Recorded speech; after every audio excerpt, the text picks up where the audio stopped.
کھڑے ہو گئے.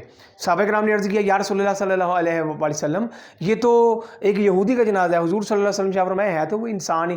یعنی تکریم انسانیت کا درس نبی اکرم صلی اللہ علیہ وآلہ وسلم نے دیا. پھر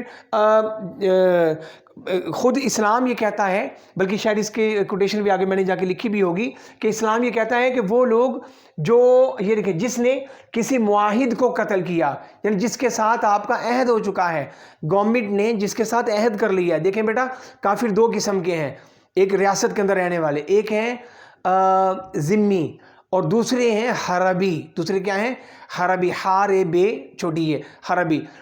ذمی کون ہے؟ جن کی رسپانسبلٹی, جن کی حفاظت کا ذمہ حکومت اور ریاست نے لے لیا ہے. اور حربی وہ ہیں جو کسی ریاست کے اندر رہ کر اس ریاست کے خلاف کوئی کام کر رہے ہوں, دین کے خلاف کام کر رہے ہوں, اسلام کے خلاف کام کر رہے ہوں, یا اس ریاست کو خراب کرنے کے لیے کوششیں کر رہے ہوں, وہ حربی ہیں.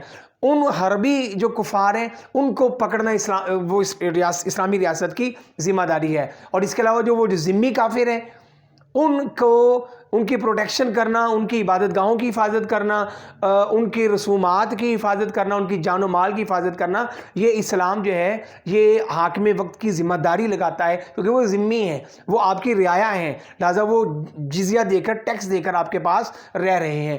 تو جس نے کوئی جان قتل کی بغیر جان کے بدلے, یا زمین میں فساد یعنی فساد پھیلانے کی کوشش کی, تو گویا اس نے سبھی لوگوں کو قتل کر دیا, پوری انسانیت کو قتل کر دیا. سورۃ المائدہ کے اندر اللہ پاک نے ارشاد فرمایا. تو اسلام تو دہشت گردی تو بڑی دور کی بات ہے, اسلام تو خودکشی کی اجازت نہیں دیتا کہ اسلام یہ کہے جی کوئی کہ خودکشی کر لے. خودکشی کی اسلام اجازت نہیں دیتا. تو چاہے جائے کہ اپنی جان کو قتل کرنا اور کسی اور کی جان لینا یہ تو ناممکن والی بات ہے. تو اسلام جو ہے بیٹا وہ امن کا درس دیتا ہے.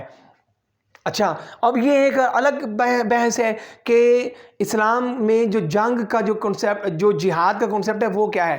جہاد پر اگر آپ سی ایس ایس کے اسٹوڈنٹ ہوں, اگر نیکسٹ اگر آپ کا ارادہ ہو, تو جنگ اور جہاد میں کیا فرق ہے اور جہاد کے کیا پیرامیٹرز ہیں, اس پر میری الگ سی ویڈیو جو پلے لسٹ میں آپ جائیں گے تو وہاں پر آپ کو ویڈیو موجود ملے گی. جنگ اور جہاد میں کیا فرق ہے, اور جہاد کی کس نوعیت میں جائز ہے, اور جہاد کی کیا سارے معاملات ہیں, اور اس امت مسلمہ کی کیا رسپانسبلٹیز ہیں. اس پر میری ایک بڑی سیر حاصل گفتگو میں نے کی ہے, آپ میرے بیٹا اس کو جا کے دیکھیے گا. تو یہ میں کوٹیشنز بھی آپ کے سامنے ذکر کر رہا ہوں, ساتھ ساتھ یہ میں نے بتایا کہ جس نے کسی معاہد کو قتل کیا, جس کے ساتھ عہد ہو چکا ہے, جو کہ ذمی کافر ہے, تو اس کو قتل کرنا جو ہے اسلام نے کہا کہ وہ بھی جائز نہیں ہے. حضور نے ارشاد فرمایا جس نے کسی معاہد کو قتل کیا تو وہ جنت کی خوشبو بھی نہیں پائے گا, حالانکہ جنت کی خوشبو 40 برس کی مسافت تک محسوس ہوگی. 40 برس دور آدمی ہو اور جو ہے وہاں تک جنت کی خوشبو جائے گی. لیکن اگر کسی نے اس شخص کو, چاہے وہ عیسائی ہو یا کسی اور مذہب سے تعلق رکھنے والا ہو, اگر اس کو قتل کیا جس کی ذمہ داری حاکم وقت نے لی تھی اور وہ معاندانہ کارروائیوں میں نہیں پایا جا رہا تھا, اسلام کہتا ہے کہ وہ جنت کی خوشبو بھی نہیں پائے گا. دہشت گردی کی ابتدا پر میں بات کرنا چاہ رہا ہوں. 25 جون 1916 کو لارنس آف عربیہ نے سب سے پہلا دہشت گردی کا حملہ کیا. اس نے کیا کیا, یہی وہ شخص تھا لارنس آف عربیہ کہ جو خانہ کعبہ کا جو ہے امام بھی بنا رہا, حالانکہ یہ پلانٹڈ تھا, اس کو پلان کیا گیا تھا, اور جو ہے یہ جو برطانیہ ہے اس نے جو ہے اس کو جو ہے وہ لانچ کیا تھا. تو اس نے کیا کیا, اس نے وہ ریل کی پٹڑی جو پورے عرب کو ایک دوسرے سے ملاتی تھی, ترکی کو دیگر ممالک سے ملاتی تھی, اس نے اس کو اٹیک کر کے اس کو جو ہے تباہ و برباد کر دیا, جس کو آج تک یورپ جو ہے وہ بننے نہیں دے رہا. آج تک جو ہے وہ 2023 کی بات کر رہا ہوں, یہ 1923 سے پہلے کی بات ہے, 1916 کی بات تھی, تو 100 سال ہو گئے, ابھی تک 100 سال سے زیادہ عرصہ ہو گیا, ابھی تک جو ہے یورپ اس کو بننے نہیں دے رہا, کہ کہیں ایسا نہ ہو کہ پورے کا پورا جو عرب ہے یہ سارے کا سارا جو ایک دوسرے کے ساتھ کہیں کنیکٹڈ نہ ہو جائے. تو یہ لارنس آف عربیہ سب سے پہلے 25 جون 1916 کو اس نے جو ہے دہشت گردی کی ابتدا کی. پہلا خودکش حملہ کس نے کیا, ذرا غور کریں اس بات پر. پرل ہاربر میں جاپانیوں نے امریکی بحری جہاز امریکی بحری جہاز پر بم باندھ کر اس کے اوپر جو ہے وہ گر گئے اور انہوں نے پہلا ٹیررسٹ اٹیک کیا جاپانیوں نے، جس کے بدلے میں پھر بعد میں امریکہ نے جو ہے وہ جاپان کے اوپر جو ہے وہ پھر جو ہے ایٹم کے ساتھ حملہ کیا تھا۔ دہشت گردی بیٹا، اب ہم آگے مزید چلتے ہیں۔ دہشت گردی ایک انٹرنیشنل مسئلہ بن گیا ہے، ایک بین الاقوامی مسئلہ بن گیا ہے، اور یہ بین الاقوامی مسئلہ جو ہے وہ بنایا بھی انٹرنیشنلی ہی ان لوگوں نے ہے۔ اگر یہ اس کی ابتدا نہ کرتے تو آج دنیا کے اندر جو ہے وہ امن اور آشتی ہوتی۔ وہ بہت ایکسٹینسو ٹاپک ہے، بہت لمبا چوڑا ٹاپک ہے، اس پر ہم ساری باتیں کر سکتے ہیں کہ سیدنا عمر فاروق رضی اللہ تعالیٰ عنہ کے دور میں، جب آپ رضی اللہ تعالیٰ عنہ کے دور میں بیت المقدس فتح کیا گیا تو کس طریقے سے یہودی، عیسائی اور مسلمان کیسے مل کر وہاں پہ رہ رہے تھے، اور کسی قسم کی، میں بلکہ آگے ذکر کر رہا ہوں، کسی قسم کی عبادت گاہ کو گرانے کا حکم نہیں دیا سیدنا عمر فاروق رضی اللہ تعالیٰ عنہ نے۔ ان کو ان کی عبادت گاہوں میں عبادت کرنے کی مکمل آزادی تھی۔ افسوس کہ کس طریقے سے معاملات بگڑ گئے ہیں۔ دہشت گردی ایک بین الاقوامی مسئلہ ہے، اس کے اندر جو کردار ادا کر رہی ہے، فلم انڈسٹری ان کی کردار ادا کر رہی ہے کہ ایک گھناؤنا چہرہ معاذ اللہ اسلام کا بتایا جا رہا ہے، اور یہ بتایا جا رہا ہے کہ اسلام جو ہے وہ کس قسم کے جو ہے وہ مذہب ہے۔ یہ ایک فلم انڈسٹری کی طرح ایک ذہن سازی کی جاتی ہے اپنے آڈینس کی۔ پھر اس کے بعد اخبارات کے اندر دہشت گردی اور مغرب کا پروپیگنڈا۔ اخبارات کے اندر جیسا کہ دیکھیں، نعوذ باللہ کیری کیچر کا معاملہ ہوا کہ نبی پاک علیہ الصلوۃ والسلام کے متعلق جو ہے یورپ نے، فرانس نے اور دیگر ممالک نے جو ہے کس طریقے سے نبی پاک، وہ اس کی پوری ڈیٹیل ہے میرے پاس کہ کس وقت میں جو ہے کن کن ملکوں کے کن کن اخبارات نے کس تاریخ میں جو ہے یہ کیری کیچر کا کانٹیکسٹ کیا، اور کس طریقے سے انہوں نے مسلمانوں کے جذبات کو ٹھیس پہنچانے کی کوشش کی ہے۔ تو یہ اخبارات کے یہ بھی ایک دہشت گردی کی صورت ہے کہ آپ ایک پرامن فضا کو دیکھیں نا، یہی ہے نا کہ پرامن فضا کو آپ بدامنی میں آپ اس کو جو ہے وہ چینج کر دیں، تبدیل کر دیں۔ تو یہی تغیر جو ہے، اسی کو تو دہشت گردی کہا گیا ہے کہ جس ایک دیکھیں نا، ایک ہے کہ کسی انسان کو موت کے گھاٹ اتار دینا، ایک ہے کسی کی فکر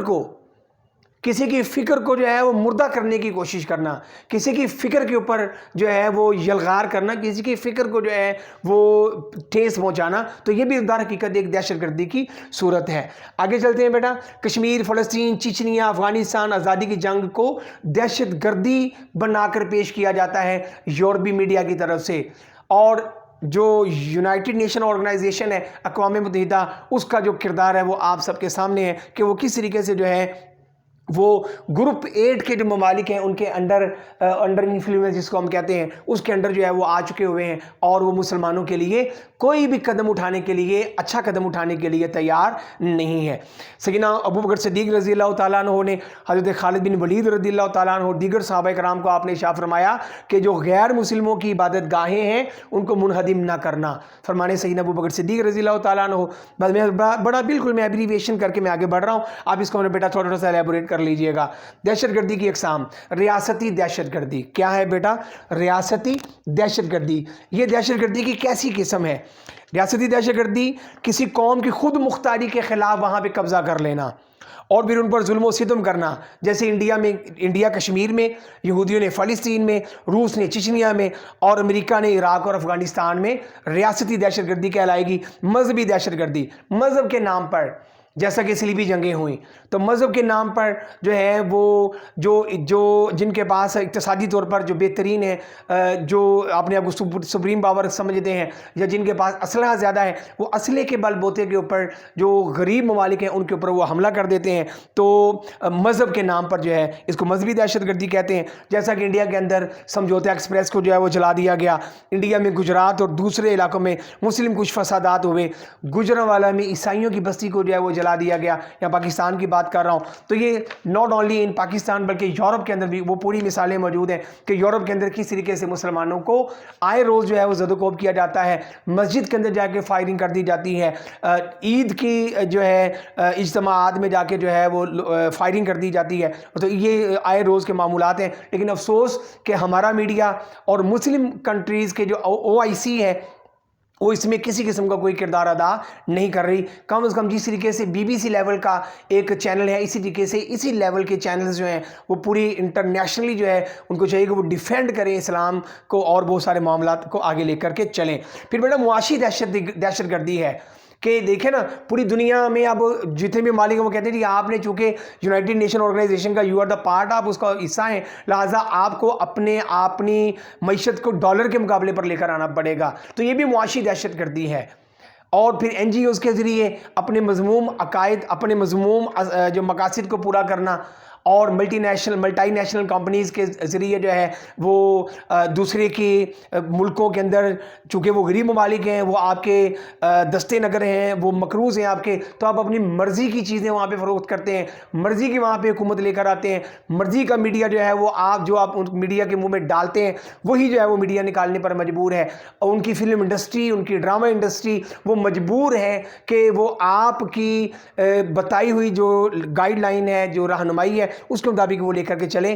بہت لمبے چوڑے معاملات ہیں دوسرے ملکوں کے اوپر جو ہے وہ اپنی دہشت گردی اور اپنی روب اور دبدبہ جو ہے وہ ظاہر کرنے کے لیے. فرقہ وارانہ دہشت گردی یہ لوکل قسم کی دہشت گردی ہوتی ہے کہ فرقوں کے نام پر انڈیا کے اندر جو ہے ابھی یہ اس طرح کی جو فرقہ وارانہ دہشت گردی آئے روز ہمیں دیکھنے کو ملتی ہے کہ جو وہاں پر جو کاسٹزم ہے، بلکہ آپ دیکھیں کہ امریکہ کے جیسے ملک کے اندر جو ہے وہ گورے اور کالے کی جو لڑائی، ریسزم جس کو ہم کہتے ہیں، اس لڑائی کے تحت جو ہے وہ اتنے گوروں نے کالوں کو مار دیا، اتنے کالوں نے گوروں کو مار دیا. تو یہ بھی جو ہے وہ ایک دہشت گردی کی صورت ہمیں نظر آتی ہے.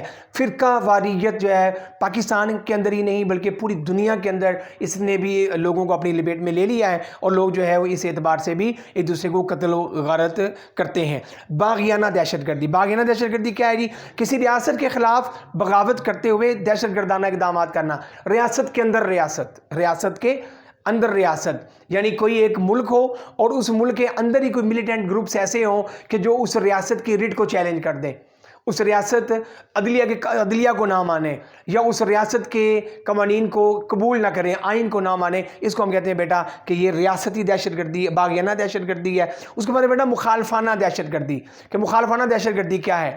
کسی دوسرے ملک میں انتشار پیدا کرنا، جیسا کہ انڈیا افغانستان کے ذریعے اور دیگر ممالک کو ساتھ میں ملا کر کے، ان کے نام میں لینا نہیں چاہ رہا، دیگر ممالک کو ساتھ میں ملا کر کے تو پاکستان کے اندر دہشت گردی کی کارروائیوں میں ملوث رہا ہے. تو اس طرح کی دہشت گردی کو جو ہے وہ مخالفانہ دہشت گردی قرار دیا گیا ہے. نفرت کی آگ کتنے گھروں کو جلا گئی، نفرت کی آگ کتنے گھروں کو جلا گئی. ایک بھیڑ سی لگی ہے کفن کی دکان پر، ایک بھیڑ سی لگی ہے کفن کی دکان پر.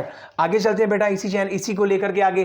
جو کسی گندی تقلید میں، نبی پاک علیہ السلام کا فرمان عالی شان ہے، جو کسی گندی تقلید میں عصبیت کی طرف بلاتا ہو یا عصبیت کی مدد کرتا ہوا قتل کیا گیا تو وہ جاہلیت کی موت مرا.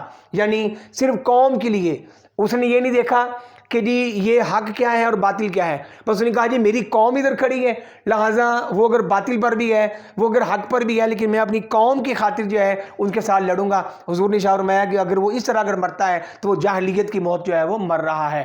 دہشت گردی کی وجوہات پر بات کرنا چاہتا ہوں بیٹا. اسباب کیا ہیں؟ عالمی طاقتوں کے عزائم. عالمی طاقتوں کے عزائم کیا ہے جی؟ قدرتی ذخائر پر قبضہ. قدرتی ذخائر پر قبضہ.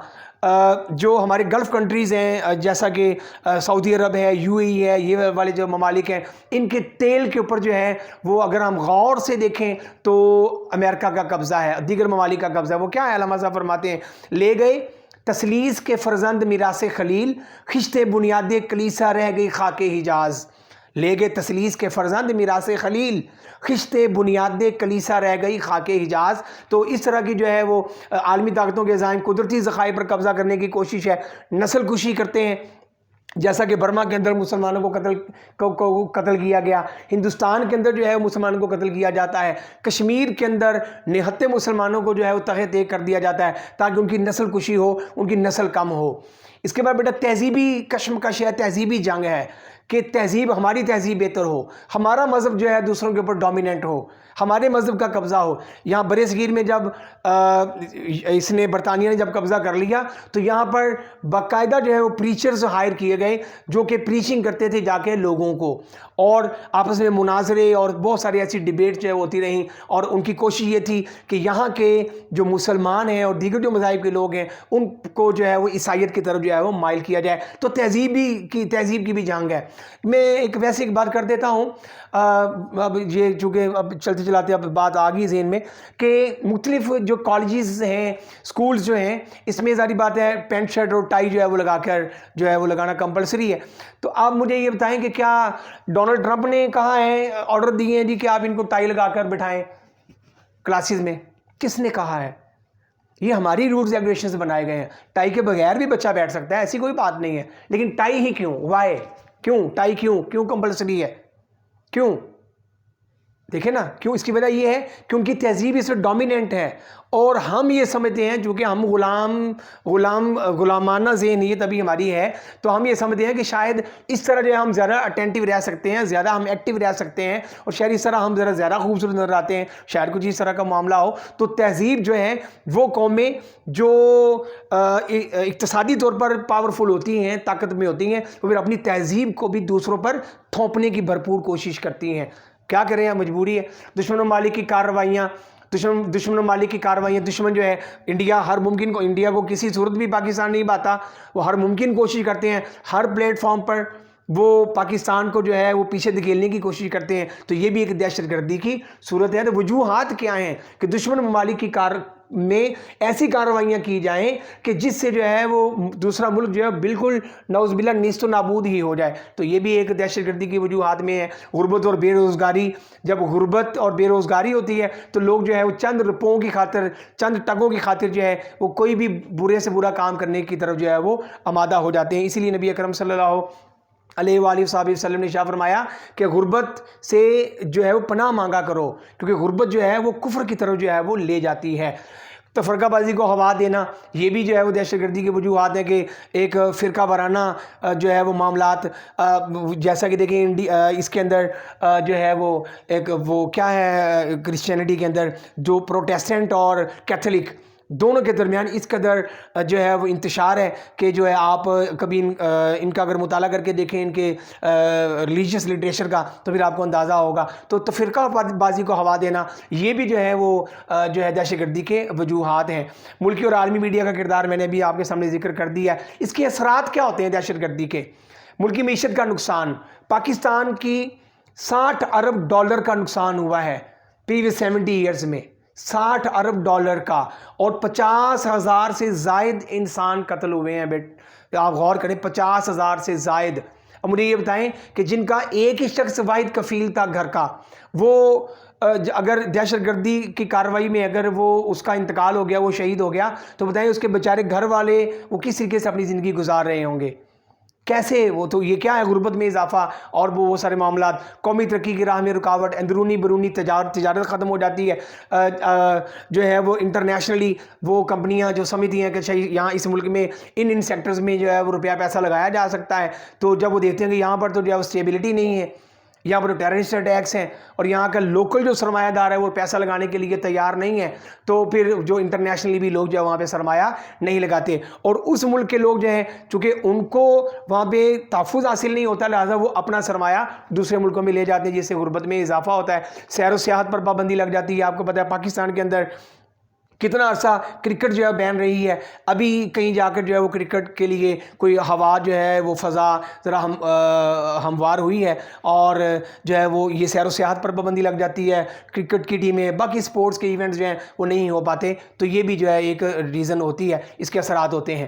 معاشرتی زندگی کی تباہی اور بربادی، لوگ ڈرتے گھروں سے باہر نہیں نکلتے، اجتماعات میں نہیں جاتے، کوئی سیاسی جو ہے وہ اجتماعات ہیں وہاں پر جو ہے وہ ڈرتے ہوئے نہیں جاتے، تو یہ بھی جو ہے اس کے اثرات پڑتے ہیں۔ خشک پتوں کی طرح لوگ اڑے جاتے ہیں، شہر بھی اب تو نظر آتا ہے جنگل کی طرح۔ نفسیاتی امراض کا بڑھنا، جو جب لوگ گھروں سے نہیں نکلیں گے، یا لوگ بے روزگار ہوں گے، یا لوگوں کو ایک سکون کا سانس لینے کی اجازت نہیں ہوگی، تو پھر کیا ہوتا ہے، وہ ڈپریشن میں چلے جاتے ہیں، امراض ان کے بڑھتے ہیں، قتل اور خودکشی کے واقعات میں اضافہ ہوتا ہے۔ تدارک کے لیے چند سفارشات بیان کر رہا ہوں۔ OIC کو متحرک کرنے کی ضرورت ہے۔ کس کو؟ OIC کو، آرگنائزیشن آف اسلامک جو ہے وہ کنٹریز، اس کو عالمی طاقتوں کی سازشوں کا سدباب کرنے کی ضرورت ہے کہ عالمی طاقتیں کس طریقے سے مسلمانوں کے عقائد، نظریات، جذبات کے ساتھ کھلواڑ کرتی ہیں، کس طریقے سے اس کو جو ہے وہ UNO میں ڈسکس کرنے کی ضرورت ہے۔ صرف ایک بندہ نہیں، پورے کے پورے 57 58 کنٹریز جو ہیں وہ مل کر جو ہے ایک بیانیہ سامنے رکھیں، اور پھر تاکہ ایک یک زبان ہو کر UN کو پتہ چلے کہ واقعی جو ہے مسلمان جو ہیں اس سلسلے میں احتجاج اپنا ریکارڈ کروا رہے ہیں. تو یہ عالمی طاقتوں کی سازشوں کو کا سدباب کرنا، قوم میں فکری اتحاد پیدا کرنا کہ قوم جو ہے اگر وہ فکری طور پر منتشر ہے، انتشار ہے، اگر اس کے اندر سیاسی فرقہ بندی کو ختم کر کے کم از کم جو نیشنل ایشوز ہیں اس کے اوپر ان کو جو ہے اکٹھا کرنے کی ضرورت ہوتی ہے. یہ ایک top of the list agenda ہونا چاہیے ہر سیاسی پارٹی کا کہ ہماری سیاسی اختلافات اپنی جگہ پر، لیکن اگر نیشنل ایشوز اگر ہیں کوئی، جیسا کہ کشمیر کا مسئلہ ہے، دہشت گردی کا مسئلہ ہے، غربت کا مسئلہ ہے، بے روزگاری کا مسئلہ ہے، تعلیم کا مسئلہ ہے، اعلیٰ تعلیم کا مسئلہ ہے. دیکھیں کہ میٹرک انٹر تک جو ہے فری ایجوکیشن ہے. جیسے آپ BS پہ چلے جاتے ہیں جی لاکھوں کی روپے میں آپ اپنی ایجوکیشن کے لیے دیں. کیوں بھائی؟ اب یہاں پر آپ کیوں نہیں فری ایجوکیشن دے رہے؟ کیا وجہ ہے؟ وجہ یہ ہے کہ انٹرنیشنل ایجنڈا یہ ہے کہ ان کو بس سیکنڈ ایئر تک ان کو ہر ممکن کوشش کریں، ان کو دبا کر رکھیں، اس کے بعد پھر دیکھی جائے گی کیا بنتا ہے. پیسہ ہوگا تو پڑھ لیں گے، نہیں پیسہ ہوگا تو جو ہے وہ بے روزگاری بڑھے گی. یہ ایک بڑا عام ایشو ہے جس پر میں نے آپ کی توجہ دلائی ہے. دہشت گردوں اور سہولت کاروں کو سزائے موت دینی چاہیے. سہولت کار جو اور جو دہشت گرد ہو، پتہ چل جائے کہ یہ سہولت کار ہیں، یہ دہشت گرد ہیں، فی الفور سزائے موت. مذہبی منافرت اور انتہا پسندی کے خاتمے کے لیے عدلیہ، میڈیا، عوام سب مل کر جو ہے اپنا کردار ادا کریں. اعلیٰ تعلیم کا حصول یقینی بنایا جائے، جیسے کہ میں نے آپ کو سامنے عرض کیا. ظالم حکمرانوں کا کڑا احتساب ہو. کرپٹ جو ہے اور ظالم جو حکمران ہیں ان کا جو ہے کڑا احتساب جو ہے وہ ہونا چاہیے. اس سے بھی انشاءاللہ جو دہشت گردی میں کمی آئے گی انشاءاللہ.